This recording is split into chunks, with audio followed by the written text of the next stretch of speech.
recording or not. No, that was real life. I have to get my research device. Holy bruh. Holy bruh. What the crap? I think if we started calling phones research devices, there'd be less stigma around them. Stigma nuts in your Video of mouth. Newt Gingrich not knowing what a smartphone was? Yeah. Dude, one of my favorite videos. Just, what a classic. We're trying to figure out what this is. God, It's a computer, but you can make calls on it. And they made a whole YouTube video about it. Dude, he's awesome for that. He wanted to live on the moon, too. I mean, rocks. well, who didn't as a child? Newt Gingrich, just big child vibes. Yeah. Is he dead? No, but he's really stupid. Not the same as being dead, but Yeah, it's normally like, smart people don't live as long as Newt Gingrich does. You know what I mean? yeah. Kurt Cobain didn't live as long as Newt Gingrich. And he was a genius. Yeah. One of the Anyway. smartest. Welcome to the show, everybody. Hello. I'm Carson. I'm. Oh, wait, not I have to Carson. intro this episode. Yeah. Welcome to This Ain't a Scene, It's a Podcast. I'm one of your hosts, Carson. And it's with a heavy head that I report that there is somebody else in the room with me. That's so fucked up. I'm the other person. I'm Dawson. I thought you were going to say I'm Newt Gingrich. No, I'm not. I'm not Newt Gingrich. Newt Gingrich, moon president. This is a Newt Gingrich moment. Newt Gingrich, yeah, certified Newt Gingrich moment. Do you think we could meme him into being like a viable presidential candidate again? Again? I mean, Was not he that at he some ever point? was to begin with, but like, is he the one that had like an open marriage with his wife? I don't remember. Republican politicians are If it doesn't fucked work up, for Newt bro. Gingrich, it's not going to work for you. I'm just No. throwing that out there, guys. Listen, Newt Gingrich, the model for relationships and Yeah, technology marriages. knowledge. Yeah. If he can't make it work, then Then who can? yeah. Yeah. If he can't make a music career work, you might as well go into politics. Yeah. I don't know if he did a music career, but Speaking of politics, Dawson, okay. tell me about this show last night, because Yes. you were like, I asked you about it, and you were like, I'm saving that for an on pod thing. On pod thing. On pod. So last Like night on guard, but on pod.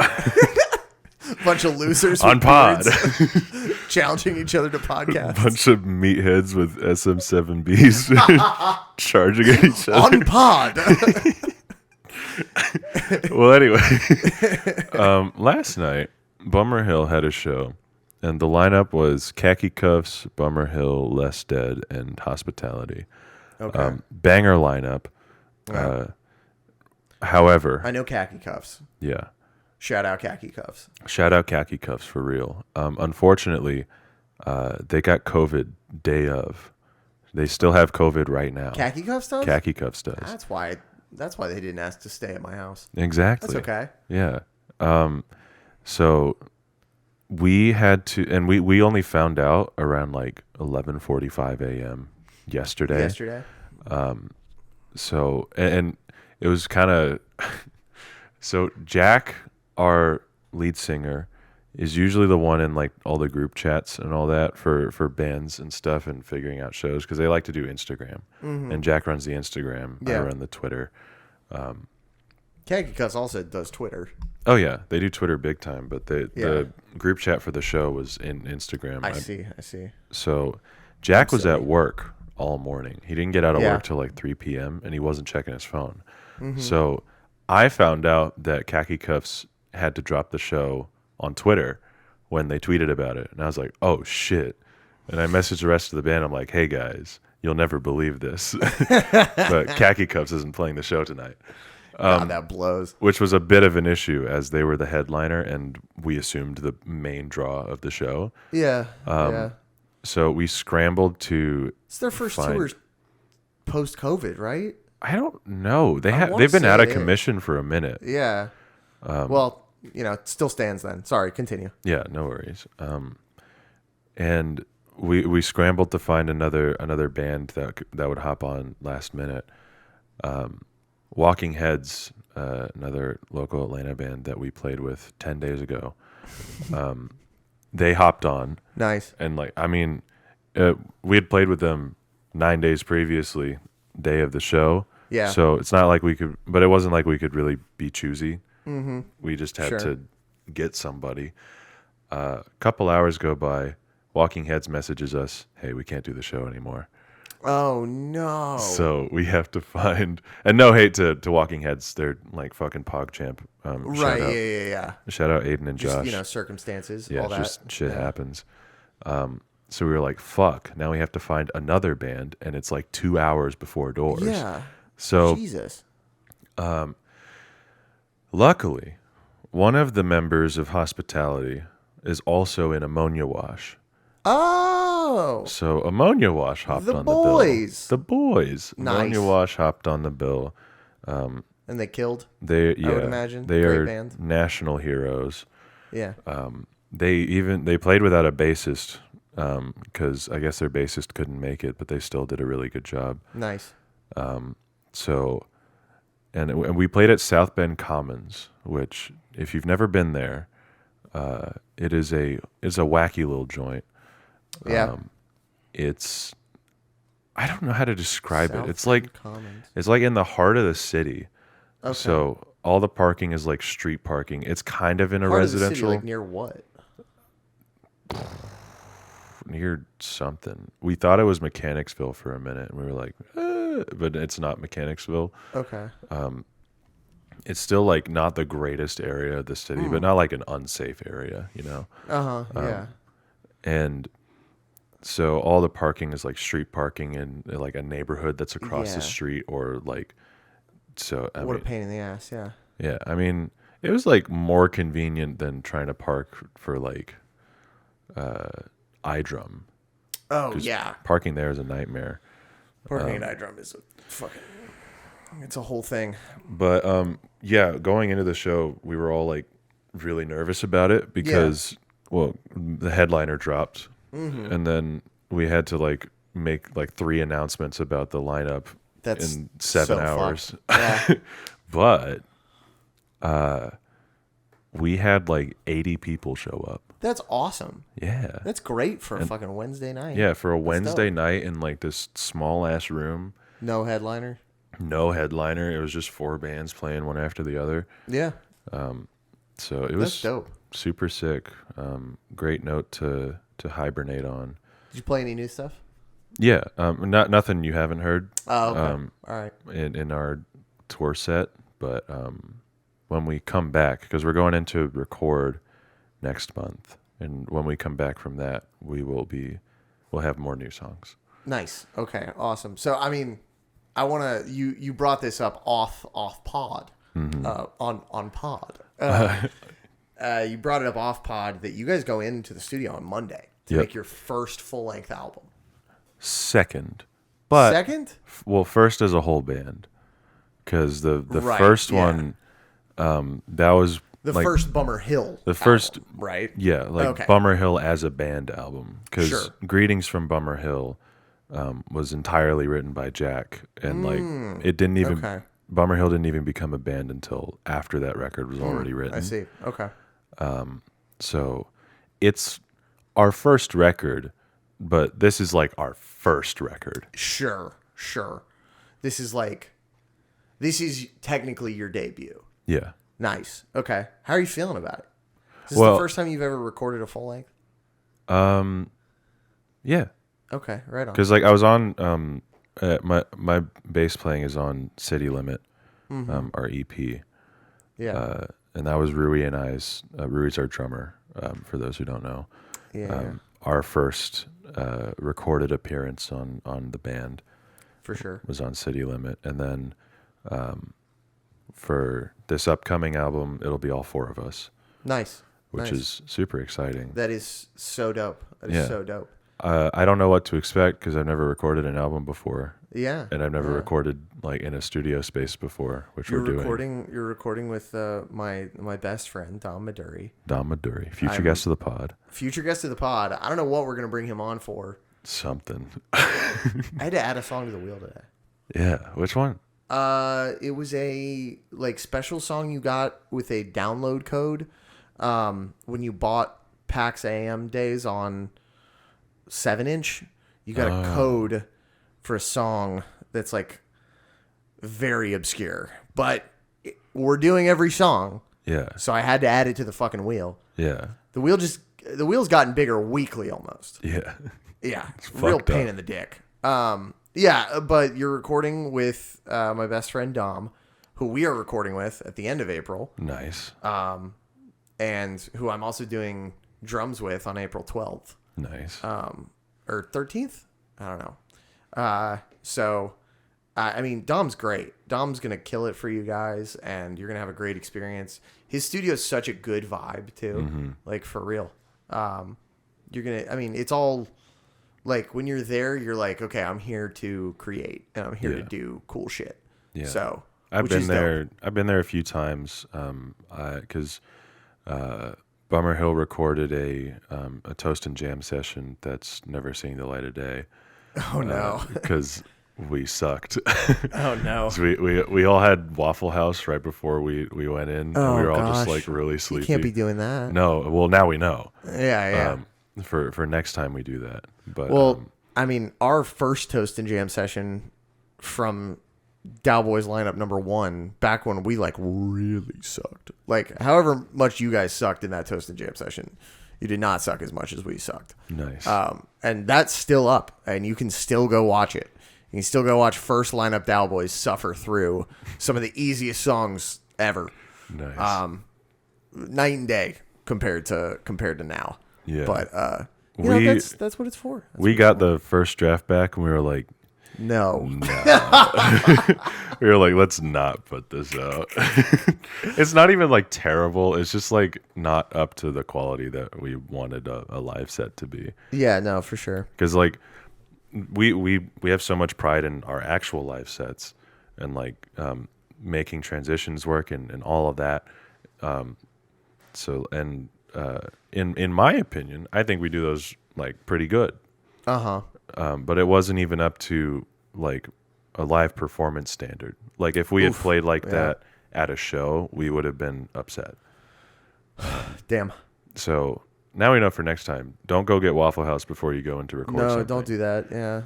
Yesterday I was so like I had to track demo vocals yesterday. What's funny is I did have Waffle House beforehand, but I was fine because I didn't have anything that would have messed me up too bad. Yeah. But yesterday I was like freaking out because like it was the first time I think I've ever done like demo vocals as if they were studio vocals. So like I had someone else running, I had someone else engineering. I was like just fully in the zone, like warming up and everything. It wasn't just like scratch vocals. And it went great, but like I was feeling it towards the end. It was like just a normal vocal session. I was like, why am I doing this? This isn't even going to make the final cut. Like, anyway. But no, that's okay that you're not releasing it because we have an entire live album that is never seeing the light of day. Nice. So, you know. Gonna set off a lot of much people worse. with that. Well, some people have it. Oh, okay. There's like, I think 25 tapes out there. But it was on Bandcamp and we yanked it because it sounds so bad. When was it recorded? I don't know about this. It's our last show before Whitney joined. Before Whitney started playing with us, like in an official capacity. We played a show in Columbia, South Carolina. And I think all of us may have like gotten drunk or high beforehand, because it sounds fucking bad. And you know, I was pretty ashamed of it, but you know, we tightened things up after that. My cat's doing something crazy over there. I don't know if we'll be able to hear it, but I hope not. If you do hear some rustling, that's Carson's cat. It is my cat. Do we have anything else any housekeeping, any corrections? No corrections. Which is like, I think that's a first. Really? I think that's a first. I thought for sure someone was going to correct me on something. I mean, You know, it's all good. It's all good. You know, not all of us can be perfect, except for me sometimes. Yeah. So, you know, it's all good. But no corrections. No corrections. Okay. Just a couple dudes podcasting. Is all I gotta say. Our last episode was our best episode ever for downloads and shit, right? Second best. Second best? First best is the first episode, which makes sense. I mean, yeah, it's been out the longest. But this is the last episode was it was performing second best out of like everything. Sounds like we got a good thing going. Yeah. You know what I mean? So it sounds like our consistency is paying off. Yeah. Keep listening. Keep showing it to other people. Please. And yes. And once enough people start listening to it, we can open up the Patreon and start that Panic at the Disco podcast. That young Panic at the Disco podcast. Well, Yeah. I mean, we need to decide like what we're gonna do with the Patreon because I'm just giving them a hook. Yeah. We might not do that. We might not do that. We'll do something. It might be cool. it might be something very sinister. We might be doing something far worse on the Patreon. We could have your home address. Yeah, we might be doing a Dave Matthews Band podcast on the Patreon. Yeah. Have you ever done that deep Discog dive? No. Yeah, I think that would scare me. That sounds like too much music. I learned a Dave Matthews song on guitar yesterday. Why? Part of it. Because the riff's really good. Do you Oh, know the okay. song Satellite? No. I'm not going to play it. I reached for my guitar, but it would just be so annoying to pull that out right now. Okay, well, let's get into it. Dawson, both of us listened to a Fall Out Boy song this week. That's true. Both of us actually listened to a lot of Fall Out Boy songs this week, but I'm going to save that for the end of the podcast because, truthfully, I don't have too much to say about the song we listened to this week. Yeah. It's a short song. Yeah. So there's not much to say in general. And the song is called Endless Summer. Eternal Summer. Eternal Summer. There My you fault. go. Listen. If you want, if you want to hear a clip of that song, it's playing right now, and it's over. Did you like that? If you want to hear it again, here you go. And that it's just as simple as that, folks. Wow. You've heard the song. You've heard basically all of it. That's the whole thing. All right. So this is a song from the 2013 EP. PAX AM Days, PAX AM Days, however you say it. Days. Which I don't know about you. I don't revisit this a whole lot. No. What are your thoughts on this EP as a whole? It's all right. Yeah, that's about where I'm at with it. Yeah. I think that it sounds bad. Yeah. And I know that's on purpose. And I know that they recorded it in like 10 days or something like that. Shorter than that, maybe even. And I know it's all analog. I get it. Like, I understand the aesthetic and everything. However, like, it just sound, it doesn't mean it does, all those things don't excuse that it does sound bad. Yeah. So, and there's nothing wrong with sounding bad. No, there's nothing, no. One of my favorite artists, Seat Headrest, his first, up until like fucking 2016, all of his shit like sounds like ass, but that's part of the charm of it. Didn't some of it get re-recorded?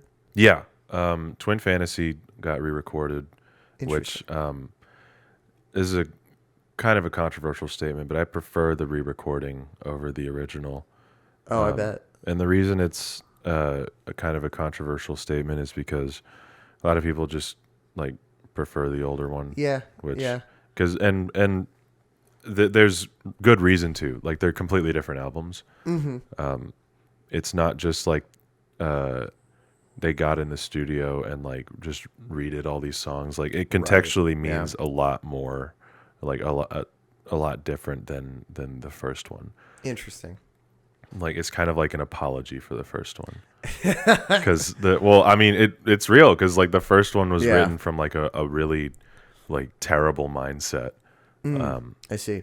So the re-recording is an answer to it, and a lot of people just prefer the original because Yeah. it's like it's rawer, and some people feel the soul is taken out of it in the re-recording. But I see. personally, the re-recording was my favorite album of all time until like sometime last year. Right on. So I might be biased, but I see. I see. Well, I mean, I think that especially with something like that, and something like PAX AM Days, the charm behind it sounding bad makes up for a lot of other things that could be criticized about it. Like the fact that it sounds bad, it's like, yeah, but like it's if someone says this record sounds bad, it's like the easy way to fire back is to just be like, yeah, but it's their shitty punk EP. yeah, You know what I mean? Which is fine. I will say I think this is the best song on it. yeah, It has the best like arc, and the coolest like change up and everything. It's also probably like the most hardcore one. Like if there was to be a pit to a song on this EP, it would be this song. yeah. And I feel like it should be put back in the set list because they were playing it a few years ago. Really? Yes, so that was what I was gonna say in regards to they're never going to re-record this. I don't think they're ever gonna re-record it and make it sound better. However, There's no point to. I don't think. I agree.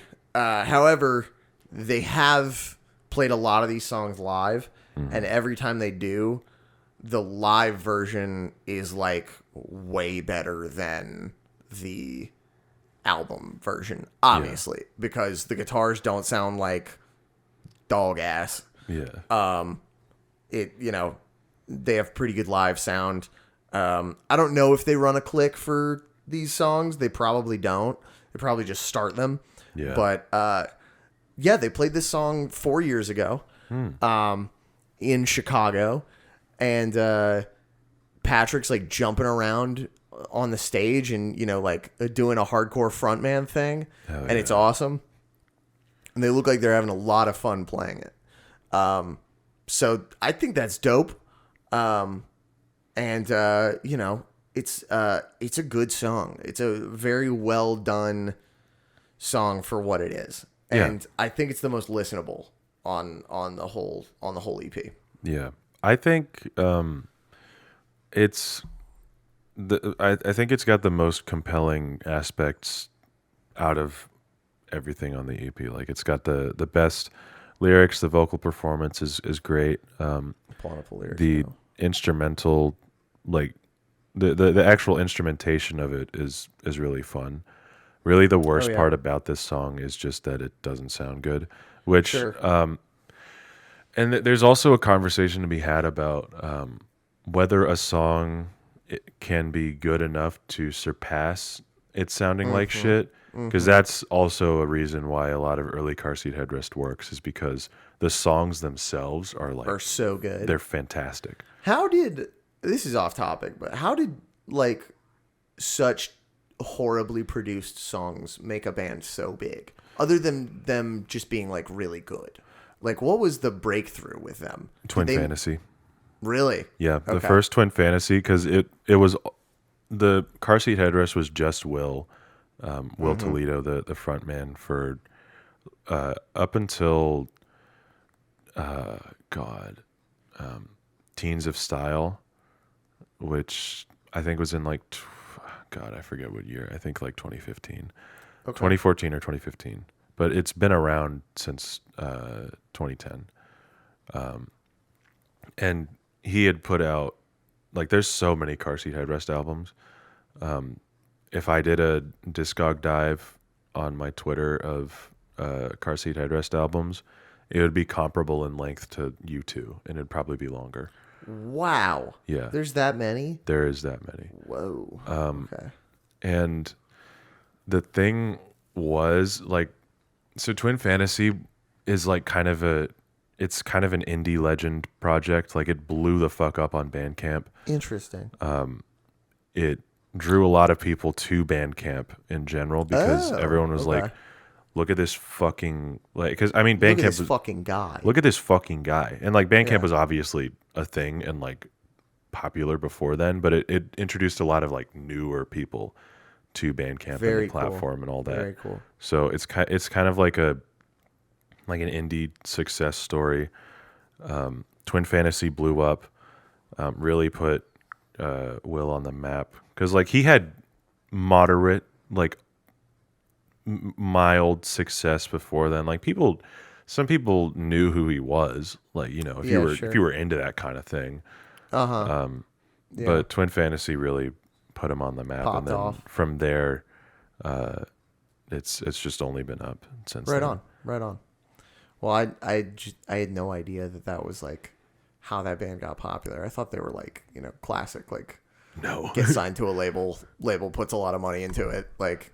no. But I guess like in the way that like Lana Del Rey and Tyler the Creator were like the big artists that came out of the Tumblr generation, like. Yeah. I guess Car Seat Headrest is the big artist that comes out of the Bandcamp generation, I suppose. Yeah, and Car Seat Headrest signing to Matador is like a controversial topic within the fandom. Really? Because a lot of people feel like the band just got worse the moment that happened. I don't fully agree. As Teens of Denial, their first like full album of original material, because when they signed to Matador, they put out Teens of Style, which was re-recordings of songs from like previous albums. Nothing from Twin Fantasy. It was all from Monomania, My Back Is Killing Me, Baby, and oh fuck, I'm gonna look like a fake fan. You could literally say any string of words and I would believe it's a Car Seat I Headrest know, album. I know. It's so funny. I know. Like saltine crackers on a warm boat or something. Like, I don't know. Yeah. I think it was mostly from those two albums. But Okay, right on. Teens of Denial was the first full album of original material. Gotcha. Okay. And also none of it is about Will. Because Will sings about girls on that album. And Will Toledo is a gay man. Wow. But it's all very convincing. Like, I fucking love that album. Okay. Like, it's just fantastic storytelling all around. But a lot of people, and it's also their first like high fidelity album. Oh, okay. Cool. So it like sounds really good. It sounds great. Cool. The engineering is all fantastic. But a lot of people were like, oh, the soul's gone. And then Twin Fantasy 2018 came out, and those same people were like, I'm still right. The soul's still gone. And then Making a Door Less Open came out, and then everyone just got really fucking confused because that's not really a good album. But, you know. The one where he was like in a mask the whole time. Yeah. Yeah. That's where that started. I think that's cool. No, I think the mask is very cool. Yeah. I think it speaks to how little we have to say about Eternal Summer that we're just talking about Car Seat Headrest. Back to Eternal Summer. Yeah. I don't remember how we got here, but back to this song. I don't think it sounds. I don't think the song is good enough to justify it sounding. This bad. Yeah, that's what we were talking about. Yeah. But then again, like, and you know, we're gonna have to do the other songs on this EP eventually. Mm-hmm. So I think when we talk about these songs, we have to remember that it was recorded in like 10 days. Yeah. We have to remember that it was recorded by someone who probably enjoyed how bad it sounded. Yeah. I mean, they all did. How familiar are you with Ryan Adams? Not at all. Okay. Not really. Like, how much do you know? What do you know about Ryan Adams, if I just say his name, other than him being a sex creep? I know he's a producer, and that his name sounds like Brian Adams, who is also not the nicest guy. But not a sex pest, I don't think. Yeah, I think he's just kind of a dickhead. I don't know if Brian Adams is a sex pest. Man, when's your deep discog dive on Brian Adams? Never. Oh, man. The Spirit, remember the cartoon horse movie? Yeah. He did the soundtrack for that. Yeah. Good movie. Good movie. Matt Damon is the narrator. He doesn't need to be in that movie, honestly. No, like what kid is going, holy shit, Matt Damon. Oh, Matt Damon. Matt Damon? I'm really just... He's the horse? Kind of? I'm even just talking about like the narration in general. I don't think it needs narration for the most part. Oh, I'd love to see a cut of Spirit with no narration. Yeah. I think all... It sounds like Best Picture right there. Yeah. I think like most everything that needed to be communicated through that movie could be done without dialogue. Yeah. That would actually be sick. I mean, and the soundtrack bangs. Yeah. Maybe, since that movie isn't very dialogue heavy, maybe we rescore Spirit, and that'll be like a Patreon goal. We rescore Spirit. if we hit 100 patrons, we will rescore Spirit, Stallion of the Simmer. Do you know how much fucking work that'll take? We need to do more than 100 for that.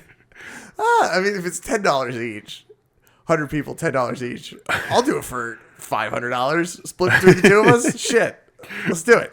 Shit, I need money real bad. Yeah, I'm so real. broke. Anyway, but Ryan Adams, excuse me. Sex Pest. That aside, Ryan Adams was largely famous for, and I didn't really know that you could still get famous for this. Ryan Adams was largely famous for his covers. He had an enormous cover of the song Stars Go Blue that he kind of like rocked up a little bit. He's like extreme dad music.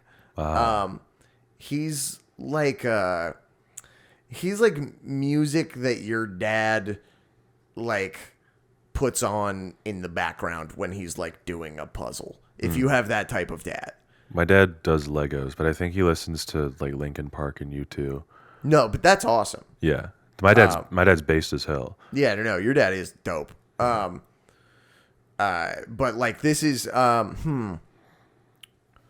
like a grill dad. Yeah. type of artist. I think I get the picture. Yeah, no, you get it. He put out like 5 albums a year for a little while. He also has covered like entire albums before. Good Lord. Most recently, he covered Bruce Springsteen's Nebraska album and also did Bob Dylan's Blood on the Tracks. Who does this guy think he is?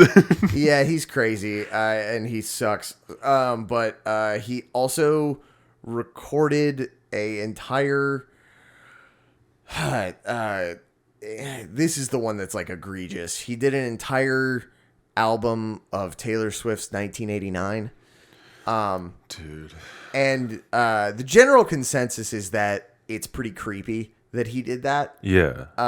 And like kind of like a hey, look at me type of move. Mm-hmm. Presumably to bang Taylor Swift, Yeah. Which was never going to happen for him, but he certainly tried. Keep fucking dreaming. Yeah, I mean, he's a singer-songwriter. He was married to Mandy Moore, the actress from like Princess Diaries and A Walk to Remember and Tangled. Yeah. He was married to her for a while.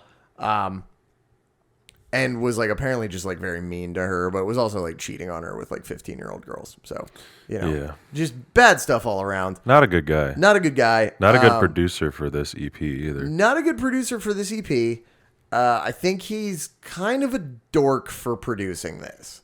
Yeah. And I get it. Like Fall Out Boy probably wanted to go to him because of he was doing a lot of stuff like this back in the day. I'd say this is peak Ryan Adams fame. Yeah. The other cover that he did that got really big was Wonderwall. Forgot that. The reason why Wonderwall had a big second wind is because Ryan Adams covered it, and for some reason the cover got very popular. Can we get into covers a little bit? I'd love to. Yeah, please. Okay. We do covers live to like hype the audience up. Kind of. You do like half of a cover. No, we covered we've done I have a whole Spotify playlist. Twice. Yeah, I need to educate myself. What was the first time you saw us? I saw you with Blind Equation. Oh yeah. Yeah. That was when we did we do that Turnstile cover? No, you Then? did. You did part of 24-hour drive-through, Oh. and you also did. You I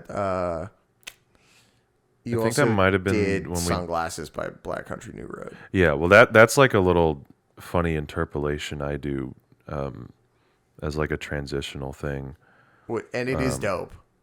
I think I like it. Why did they? Oh my God, they changed Spotify. I'm just trying to find my fucking playlist of songs that we've covered. Why change something that's so not perfect? Yeah, right. Why change something that's so not perfect and make it worse? But While you're looking for that, I'll finish. I found it. Oh, okay. I found it. but yeah, we've done a bunch of covers. I have a playlist of songs that we've covered ranked by how much I like them. I like all of them, but there's some that I like more than others. All right, start from the bottom. Okay. And now we hear. Just to preface this, I think the lowest score I would give any of these songs is a 7 out of 10. Okay. So I don't dislike any of these songs. Sure. I don't. I feel you. But at the bottom is Crust Bucket by the Frights. The reason that's at the bottom is because it's fucking exhausting. Okay. I don't know that song. It's like God, I'm trying to remember the band name. I think it was Swimmers. Okay. Yeah. The band that like got canceled for being like sex pests. For basically the same reasons Ryan Adams got canceled. Yeah.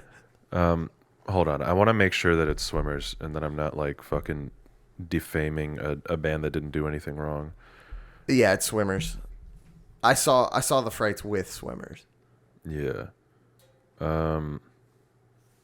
Yeah, it's Swimmers. Okay. But yeah, it's like that era of like Tumblr pop punk kind of like it's kind of like old school revival, something like that. It sound like the surf rock revival shit yeah, that happened. Yeah, for a stuff minute like there. that.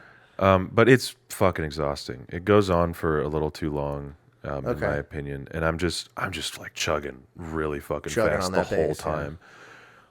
So that's why that's at the bottom, just because I don't like playing it very much. It gets the crowd going, but Nice, you know, nice. I'm like suffering. And then next is Heathers by Surf Curse. Nice. Just because I've heard it a million billion times. Yeah. Great song. It's like your generation's Seven Nation Army. Yeah, that's fair. That always got people going. I think all of these get people going. But up next is Ripped Pants from the SpongeBob SquarePants soundtrack. God, you've covered that. Yeah, we've done that one twice. Ever. That's awesome. Then next is Future 86 by Bond the Music Industry. That's like a partial cover. We worked that into an intro we did. So it's not like a true blue cover of that song, but I still put it on the playlist. Nice. Then next is Constant Headache by Joyce Manor. You've covered Constant Headache? Yeah, That's a few dope. times. We did it at, I think the last time we did it was at the show in December that we played with Oolong, MCP. The big one. Big one. The big ass one. That one fucking killed at that show. Up next is Blue Bayou by Turnstile, which is the one we've been doing most recently. Nice. Then My Boy, Twin Fantasy by Seat Headrest. That was the first cover we ever did. Nice. Okay. And I don't know if we did it more than once. And then I'm Not Okay by MCR, which was fucking bold of us to do. Very bold, yeah. I'm not going to lie. Might be one of the boldest moves in white boy history. I'm not going to lie. Jack blew out his voice the first time we did that cover. Oh, I bet. Yeah. And so then vocal duties were switched to me, and I did the vocals for that one. And I feel that we don't deserve to be executed for that because somebody came up to us after our show one time and said that was the favorite song of the set, which, you know, we didn't write it, but Yeah, so it stings a little, but not too bad because you still played it. Right? We would absolutely never do that again. Yeah. But after that is Scram by Jeff Rosenstock, which we absolutely probably would do again. Nice. That one is so much fucking fun to play. I did vocals in that one too. You guys have played a lot of covers. Yeah, and then the last one at number 1 is 24 Hour Drive Through by Origami Angel. Nice. Okay. So we've done a lot of covers. So covers for a live set, I think pog off. Dope. Keep doing them, especially if they're like reinterpretations and like you do something cool with it. Like that's awesome. Definitely. However, I don't see the point in recording a cover. And like there are some like exceptions, I guess. Like Alien Ant Farm's Smooth Criminal is really funny, but it like kind of goes hard. It goes so hard.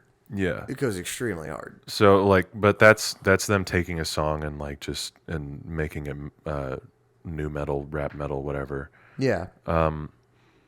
But oftentimes I don't like. Why not just write your own music? Yeah. No, I mean that's why like Ryan Adams' fame is like confounding. Yeah. Because it's almost like he just like war of attritioned his way into fame of like, I will do anything. I will release as many albums as you will let me so that I can be famous. Mm-hmm. And by 2015, when he did that 1989 album, it had gotten pretty old. Yeah. It was pretty like, all right, dude, like we all agree that you suck. So, I mean, we're going to give you attention for this Taylor Swift thing you did. And I would say PAX AM Days was like everybody was kind of looking to him to be sort of this like Springsteen-esque figure who also produced a little bit too. He had a black metal band too. Oh, of course he did. He was really into like different. He was like a indie rock, like dad rock guy, but he's like really into metal, which makes him cool for some reason. Yeah. It's like, you know, not that big of a deal. Like plenty of people. It doesn't make him cool. It doesn't make him cool at all. No. But, so I think like at this time, picking him as a producer was like a trendy move rather than a sound choice. And like, you know, for Fall Out Boy, they have the money for any type of sound choice. Mm-hmm. And Neil Avron probably could have also done these songs in 10 days. And that's all I'm going to say about it. I think if Neil Avron produced this, it would sound way better.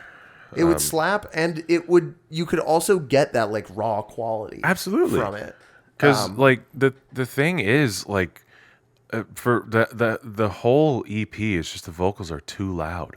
Vocals are too loud. The guitars are also ran through like like 3 or 4 fuzz pedals that make it sound like a square wave synth. Yeah. Like it sounds fucking bad. Yeah. And Neil would have known better. Neil, our boy. Our boy Neil. Future guest of the pod, I hope. Imagine. Yeah, that's another Patreon goal. We bug Neil Avron. We get Neil Avron on the pod. Dude, I am fidgeting so much. I don't know what's wrong with me. I'm like that line that Quavo says in Post Malone's Congratulations when he's like, I need to play on my phone. That's me right now. Yeah. Anyway, yeah, so recorded covers, because I do want to unpack this. Mm-hmm. I think they're stupid. Yeah. I think you shouldn't do them.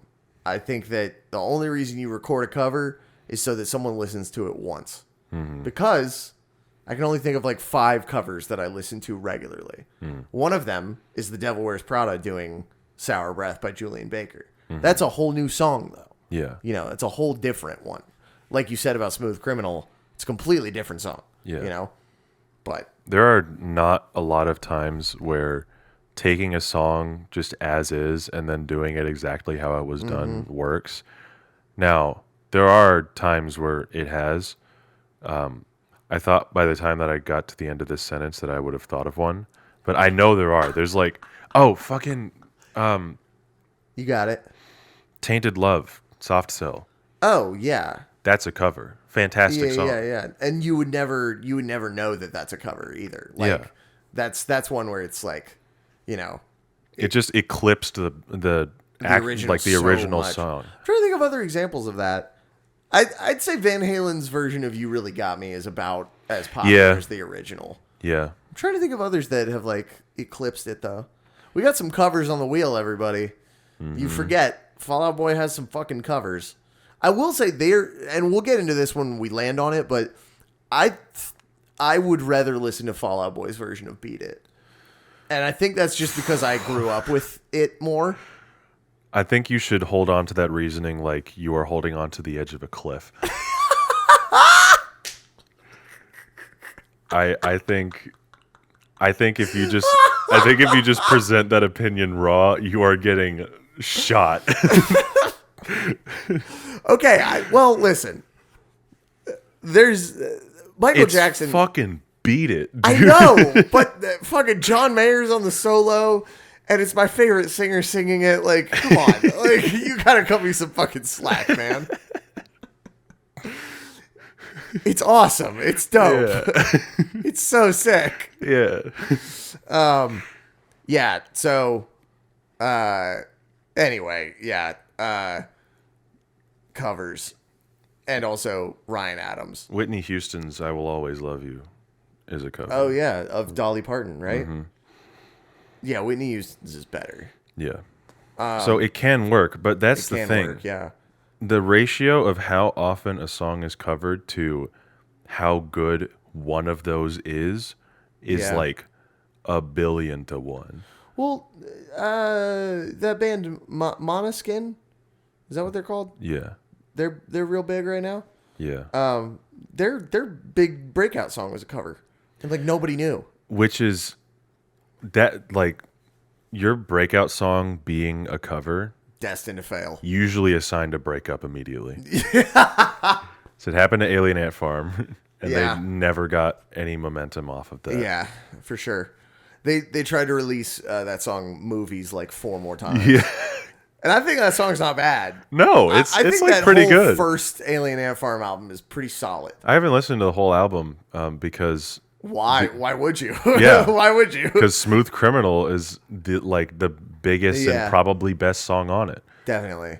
Like, I'll also say, this is probably a very cold take, but I think Johnny Cash's version of "Hurt" is better than the Nine Inch Nails version. Yeah, very easily. Yeah, but Horse the Band's version of March of the Pigs, not as good as Nine Inch Nails. Car Seat Headrest version of March of the Pigs, not as good as Nine Inch Nails. Car Seat Headrest did March of the Pigs? Yeah. They should go to prison. They put out a cover EP and like a remixes EP. And neither of them were any good. You know what our podcast would be called if it was a Car Seat Headrest podcast? What? Carson Seat Headrest.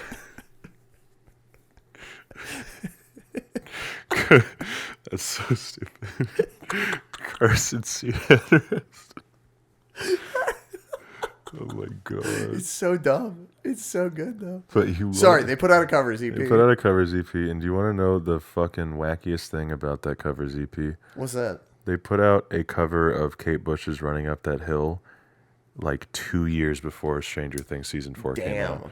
Did their version get like retroactive popularity because of it? Damn. It sucks. That's crazy. See, it might have, but like nothing to write home about. I have a like nearly nothing to say about "Running Up That Hill" other than it's a great song. Yeah. I've known it's a great song since my mom played it in the car when I was like 5 years old. Because I'm pretty sure she had that CD. But I think that like it's like the retroactive popularity that it's gotten is so funny that it's almost like I don't know. I just wonder if like that's ever going to happen again to a song. I'm sure it will because it's happened before with previous songs where like "Don't Stop Believin'" suddenly became like a huge song after Glee. Even though it was already a huge song, but it was like it became even bigger. Like it was back in the cultural lexicon. Yeah. Again, the cultural zeitgeist, not lexicon. But I mean, I'd love to see that happen with something like relatively obscure. You know what I mean? Yeah. Like I want to see a Regina Spektor song just suddenly be the new Running Up That Hill. Imagine. Yeah, that's always cool when that happens to like older, underappreciated music. Like, Definitely. Do you know Panchico? Yeah. Yeah. That story is crazy. Yeah. Dog.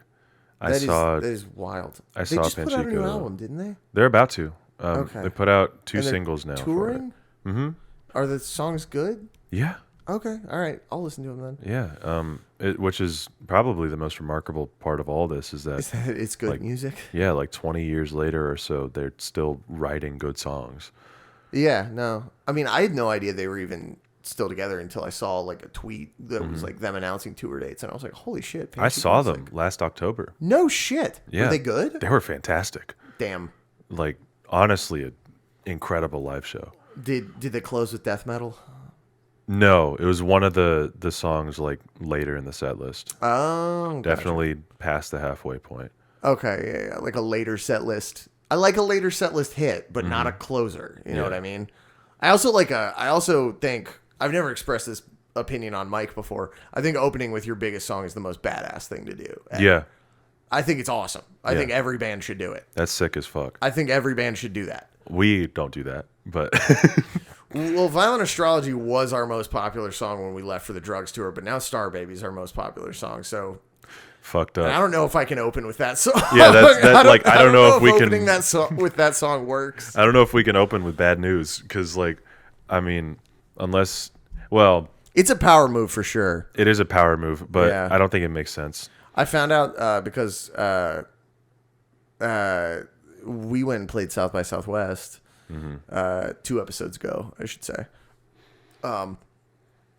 And one of our label guys was there, and he was telling us about like some other showcases that like bands from our label have played and stuff like that. And one of the bands that had played that used to be on our label was this band called Drowning Pool. Oh, You know, bodies hit the floor. Yeah, I know Drowning Pool.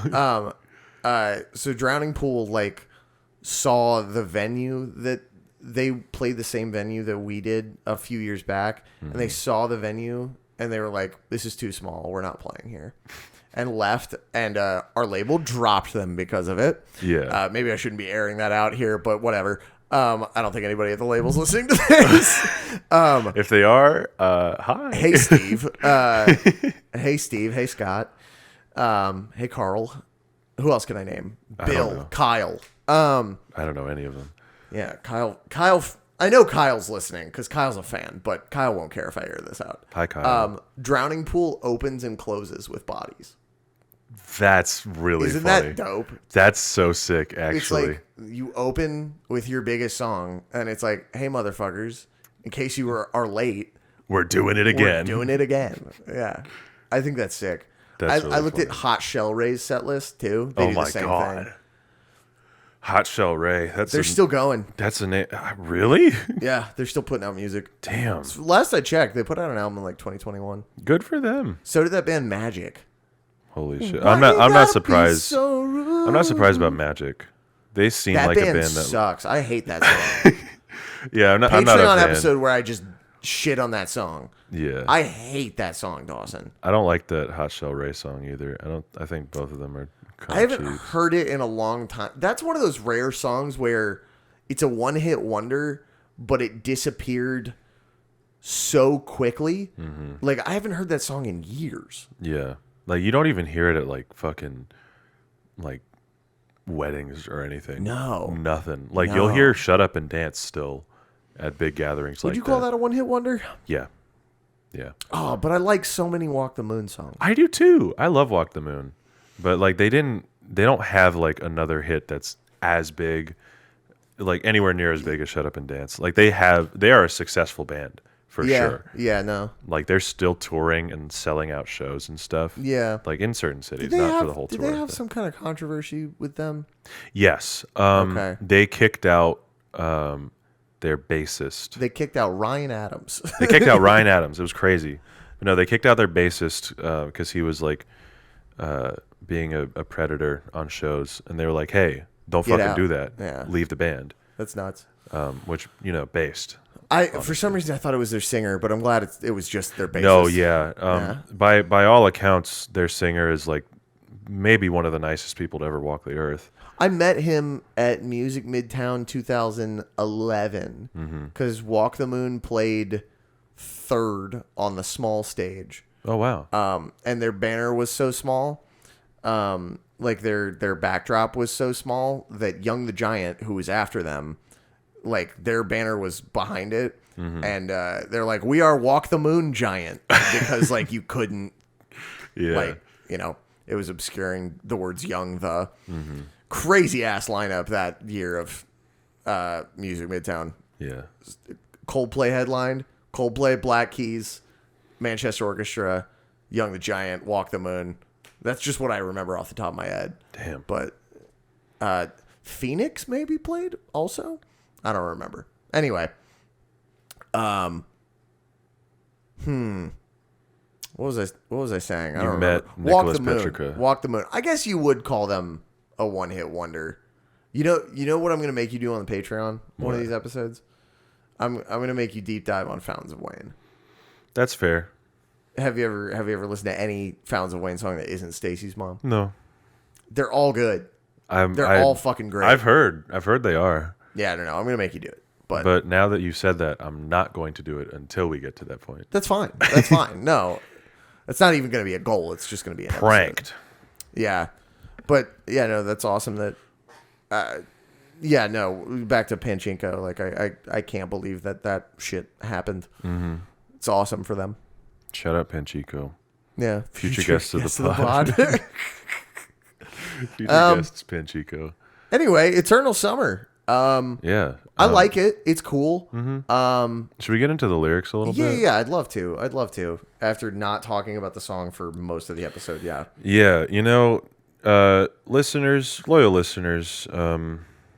thanks for sticking through the discussions of not Fall Out Boy topics. I really love the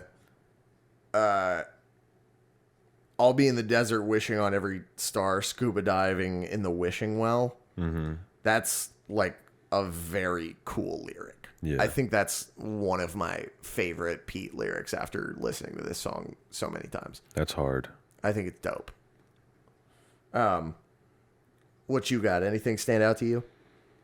It's all just pretty consistently like pretty good. Oh, absolutely. Let me ask you, do you think this EP was like kind of pandering to the people that didn't like Save Rock and Roll? No.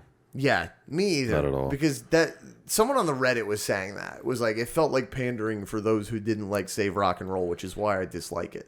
Yeah. And I was like, shut up. I see why someone would think that, but it's like, it's very transparently just like worshiping their inspirations. Their roots, yeah. Which on that level I can definitely admire. And like they didn't like really promote it that much or anything. No. It just kind of happened. And it just kind of dropped. They moved on and played some of the songs live. I really like the I can't do this again, I need more oxygen motif in the chorus. Oh yeah, it's sick. That's hard as fuck. And like the way Patrick sings it is really hype. So have you ever listened to Patrick's feature on the song Jock Power Violence? No. By Weekend Nachos? It sounds like this song, but like produced better. I'll have to check that out. It's awesome. I don't know. It's just very fun to hear him do this type of voice. Oh, no. Because he's such a good singer that it's like he doesn't have to do shit like that. Yeah. It's like... He does it so well, though. Oh, he does it so well. He's so talented. Yeah. Shout out Patrick Stone. The only thing he shouldn't do is rap, which he hasn't done yet, as far as I know. I hope he hasn't done that. I hope he hasn't, yeah. But, like, yeah, sometimes when vocalists that typically do, like, only clean vocals, sometimes when they, like, make the transition over to harsher vocals or, like, just anything more, like, wild or animalistic or anything like that, it just kind of sounds cringe. Yeah, I agree. But it doesn't here, which No, is it doesn't. sick. An example of it sounding cringe is that new Lil Pump song. The it's Oh, my God, are you it's talking about go, go, go, Yeah. go, go, go? Oh, yeah. That He song sucks. does not commit to it, and similarly, God damn it, What? God damn it. What? What is it? Similarly, Brendon Urie, Yeah. his take a shot, but he does have a heavy song that he played on a live stream one time. It was And a like heavy version of the calendar, right? No, it was a new song. Really? I need to hear this. I think he has just a whole heavy record. Probably. He can scream really well. He's Yeah. really good at it. He's really good at screaming, but That Every Time I Die song he features on is fire. yeah. Such a good song. But the thing is, it's not that his vocal performance itself was necessarily bad. It's that the lyrics that he wrote were cringe. So it made yeah. the rest of it cringe. He sucks at writing lyrics. He had his moments, yeah. but they don't seem to pop up now very often. No. Local God and I can't believe we got this other far into the episode and still mention him. But I mean, that's got to be a new record. But if you didn't bring him up, I was going to. I will say. It was going to happen. Yeah. God. It can't be as bad as Carson Seat Headrest. I should go to jail for that. Hang on. Can you wiggle my cursor there? Thank you. There you go. Hey, shorty, can you wiggle my cursor? Hey, shorty. Hey, bitch, wiggle my cursor. Hey, what you doing over there? Wiggle my cursor while you're at it, eh? Hey, Toots. Hey, Toots, you mind wiggling my cursor? Am I wiggling my cursor?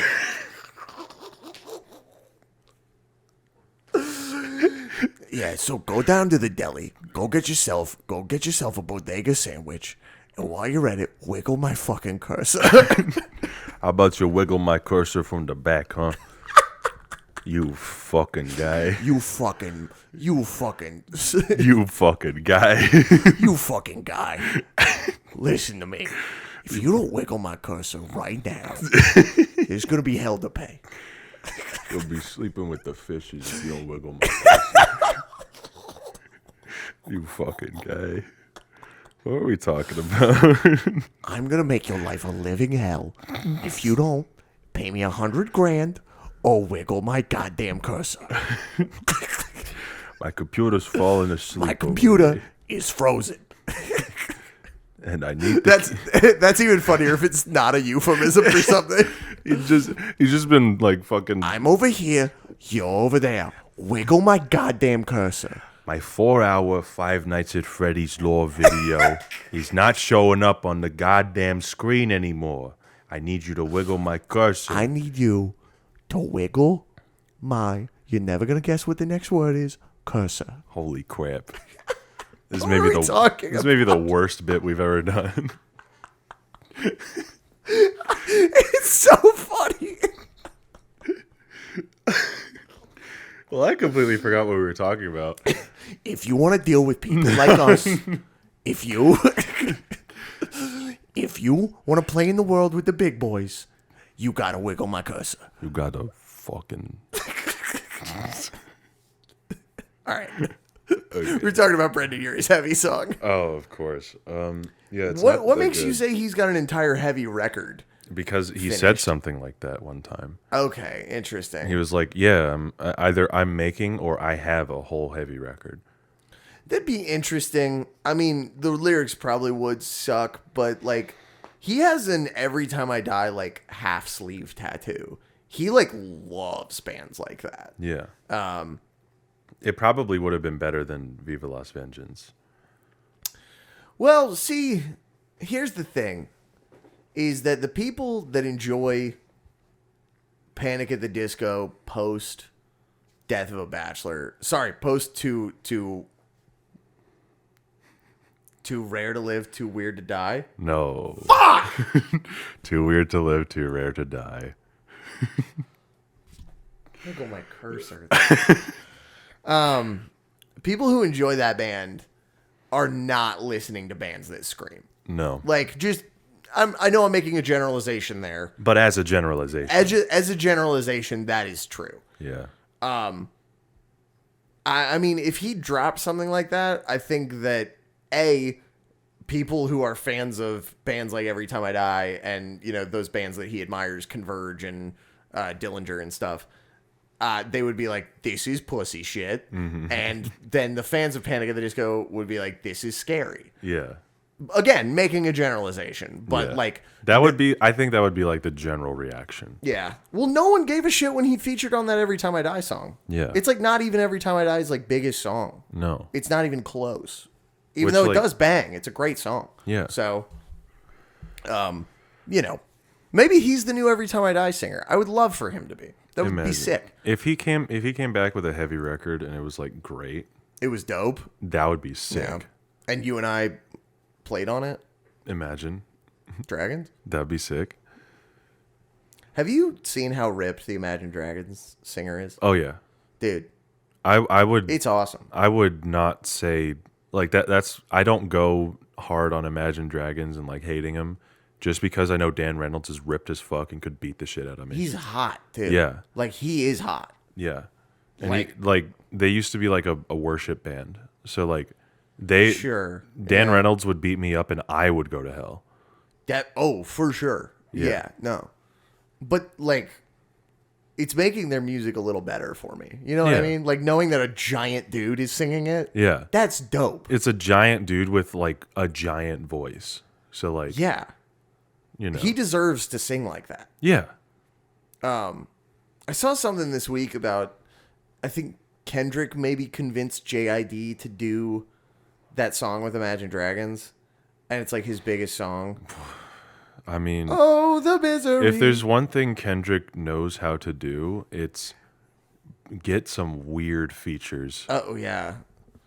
Dude. Bad Blood, The Lonely Bad Island. Blood remix. I forgot about that. It's like, I was about to just say fucking Problems because I think that's such a weird song for Kendrick to be on. but that one does go crazy though. Oh, one of the best songs ever. Yeah. It's like a miniature posse cut. It's great. The Lonely Island song he's on, also really good. He's on YOLO. Oh, yeah. Yeah. So is Adam Levine, right? Yeah. Yeah. He raps about mortgages. That's awesome. It's That's sick. it's so sick. Yeah. But- Kendrick deserves that. Yeah. I hope he made like some money from that. Although there's no money in comedy or television. So. No. He definitely made money from the Taylor Swift one. Oh, for sure. That was just a remix though. He's not on official Bad Blood, right? He's in the video. He's on that song? Yeah. That's crazy. Yeah. That's awesome. I don't remember if he's on like the song that's on the record, but the music video version has him in it. Yesterday. All my troubles seem so far away. My cursor was wiggled. We got to name this episode "Wiggle My Cursor." I think No. Nobody will click on that. they'll wiggle over it. That was Yesterday, I found out that Eminem and Gucci Mane have beef, which I did not know. I didn't know that either till just now. I was like, "Why do Eminem and Gucci have beef?" It was on the this is the whitest sentence I'm ever going to say in my life. It was on the r/hip hop heads subreddit. Mm-hmm. I found out the reason why they have beef is because Gucci Mane featured on a remix of Mariah Carey's "Obsessed," which is a song that Mariah Carey wrote about Eminem. Oh, now it makes sense. Which apparently they did hook up. Apparently Eminem and Mariah Carey did both hook up. It's I don't know why I said both hook up. They hooked up by themselves. It's like I think that's like the prevailing theory, but I don't know if it's ever been actually confirmed. I think Eminem just like told Nick Cannon that he fucked Mariah Carey to piss him off. Which does rock. Pissing off Nick Cannon is cool. Yeah. And it did piss him off, and he wrote one of the wimpiest diss tracks of all time. That's dope. And Eminem did not respond. That's even harder. Yeah. That's great. Eminem didn't respond to Rap Devil either, did he? MGK? Mm-hmm. No, he did. Kill Shot, that's what it's called, yeah. Yeah. Although MGK was kind of spitting on Rap Devil. Yeah. His beard is weird.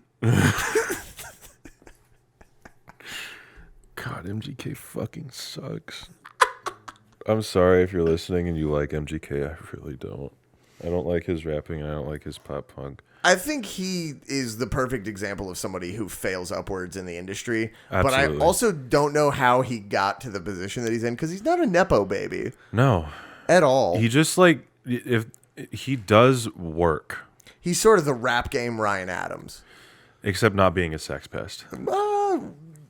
I don't know if he remains is. to be seen. Remains to be seen. He did cheat on Megan Fox, which is insane. No, I heard Megan Fox cheated on him.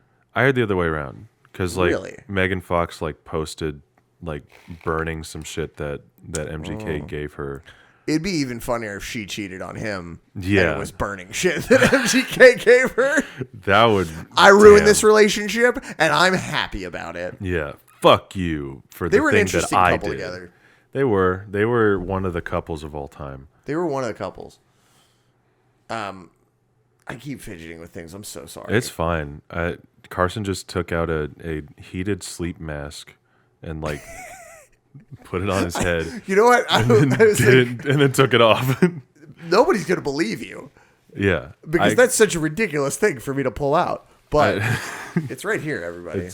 The heated sleep mask ASMR just happened. Gosh, not a lot to say about this song. Eh? No, not at Yeah. all. All right. Well, It's pretty good. but I mean, it's not about the destination. It's about the journey. It's about how we get there. Yeah. You ready to rank this song and spin, or what? What else is there to say? I think we should do that. Final comments on this song. It's probably the best song on PAX AM.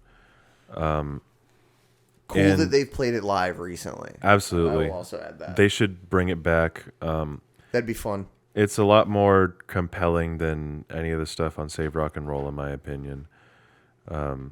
Which is fighting words, buddy. That's fighting words right there. But I feel that way. And yeah, I think I'll give it a 7 out of 10. 7? Yeah, that's about where I'm sitting. I think playing this live, because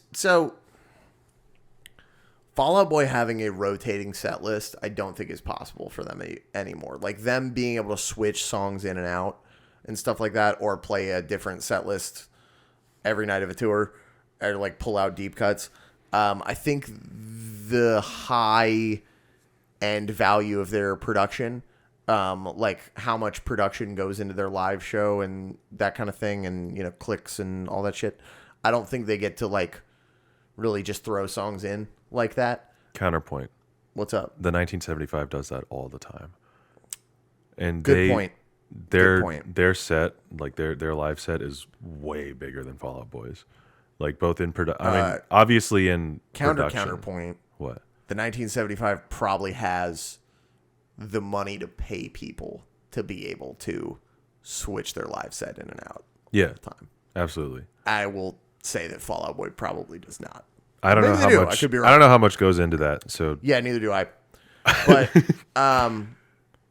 I don't know if they'll ever do the rotating set list thing where they just pull out tracks randomly. Mm-hmm. If they were, I would love to be at a show where Eternal Summer gets pulled out. Absolutely. I think it'd be so much fun. I think it's a really fun song. I think it's definitely got the best structure and songwriting on PAX AM Days. Mm-hmm. I mean, 7 out of 10. Mm-hmm. Closer to an 8 than a 6, for sure. Yeah, the only thing holding it back is the production. Only thing holding it back is the production for me. The live versions that I watched in preparation for this were really, really cool, and they sounded really good. All the 4K footage I found of it, so dope. And I think what I was getting to with the rotating set list thing, I forgot to get to it. I think pulling out something like this is like way cooler than pulling out like an evening out with your girlfriend track.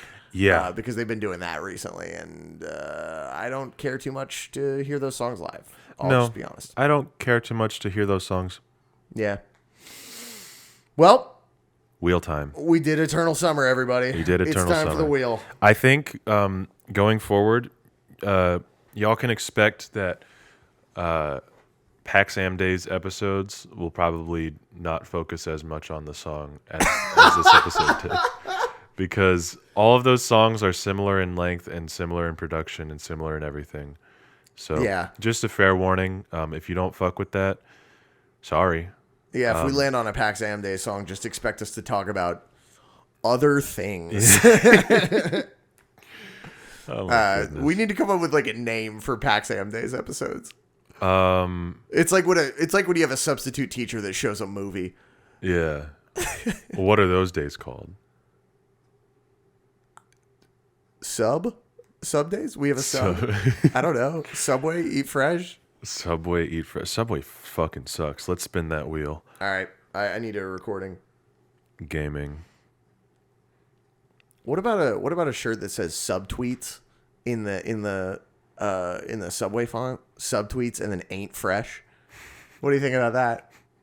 I think somebody's probably done that before. Damn. But all right. I thought I was going to make $1 million. All right.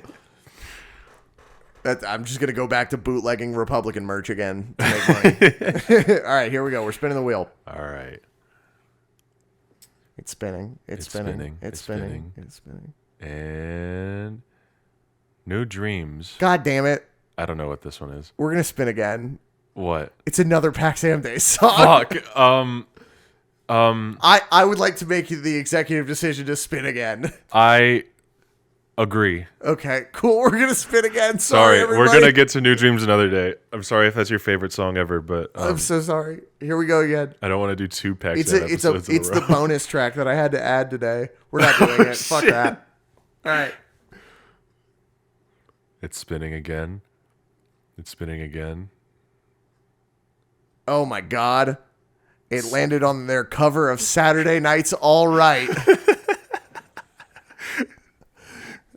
by Elton John. It's not going to be much better. But okay. Do you want to spin one more time? I feel like we need a big banger. Yeah. Okay. This is the third. This is the third and final spin. Whatever it lands on, we have to do this. We have to do it. We have to do the next one. Are you sure? I'm sure. Okay.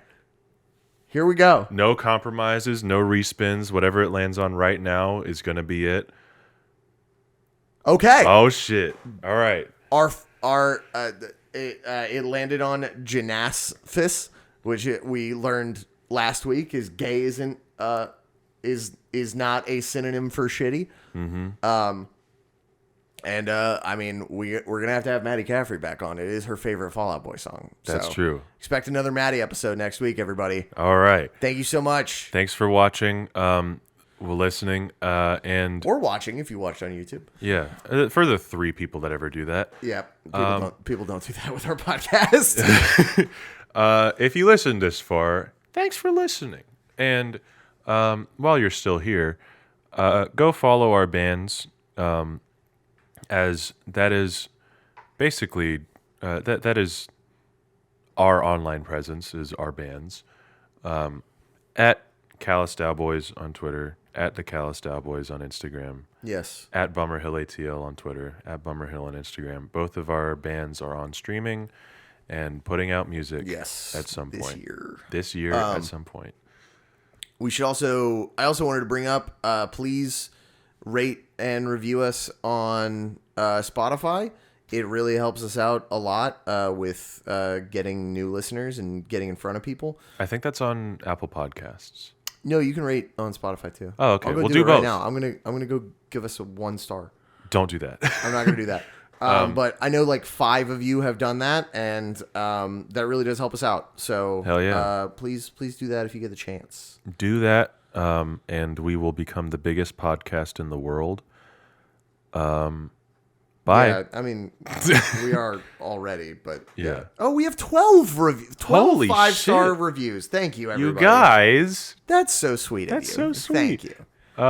Hell yeah. Anyway, Bye. Bye. Hey, wiggle my cursor. Okay.